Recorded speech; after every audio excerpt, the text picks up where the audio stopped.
পাকিস্তানের মোহাম্মদ আমির ও নিউজিল্যান্ডের টিম শেফার্টের মধ্যকার দারুণ একটা লড়াই দেখা যাবে এই ভিডিওতে। ভিডিও শেষ পর্যন্ত দেখতে থাকুন। ভিডিওর শুরুতে দেখা যাচ্ছে মোহাম্মদ আমির বল করতে আসছে, ব্যাটিং প্রান্তে আছে টিম শেফার্ট। ভিডিওর শেষ পর্যন্ত দেখলেই বুঝতে পারবেন যে তাদের মধ্যকার লড়াইয়ে শেষ পর্যন্ত জয়ী হয় কে। প্রথমেই টিম শেফার্ট একটা ছক্কা হাঁকালো। টিম শেফার্ট দারুণ একটা ছক্কা হাঁকায়।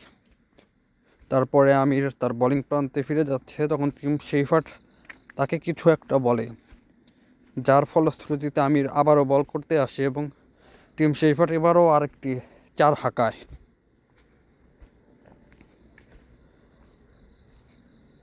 এখনও মোহাম্মদ আমির কিছুটা বিরক্ত তার নিজের ওপর, সে ভালো বল করতে পারেনি। এরপরের বলে টিম শেফার্ট আমিরকে মারতে চেয়েও মারতে পারেনি, ফিল্ডারের কাছে বল যায়। তারপরে আবারও টিম শেফার্ট দারুণ একটা শটে কিপারের মাথার ওপর দিয়ে একটি 4 মারে এবং মোহাম্মদ আমিরকে কিছু বলতে থাকে, যার ফলে মোহাম্মদ আমির আবারও কিছুটা রাগান্বিত হয়ে পড়ে। এবার টিম শেফার্ট আমিরের বল মারতে গিয়েও পরাস্ত হয়।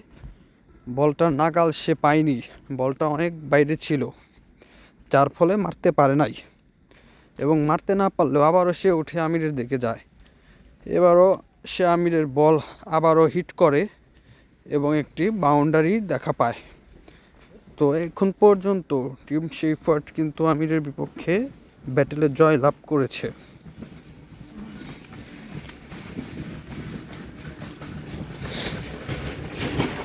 আবার একটি বল, কিন্তু এবার টিম শেফার্ট কিছুই করতে পারেনি। মোহাম্মদ আমির এ পর্যায়ে টিম শেফার্টকে পরাস্ত করে। তবে এখন পর্যন্ত যা দেখা যাচ্ছে, মোহাম্মদ আমিরের ওপর টিম শেফার্ট অনেক চড়াও হয়ে ব্যাটিং করছে। এখনও আমির টিম শেফার্টকে পরাস্ত করতে সক্ষম হয়েছে, তবে আমির এখনও পিছিয়ে আছে। আবারও টিম শেফার্ট দারুণ একটা শট মেরে আবার আরেকটি বাউন্ডারি আদায় করে নিল। পরিশেষে বলা যায় এই ব্যাটেলে মোহাম্মদ শেফার্ট আমিরকে পরাস্ত করেছে।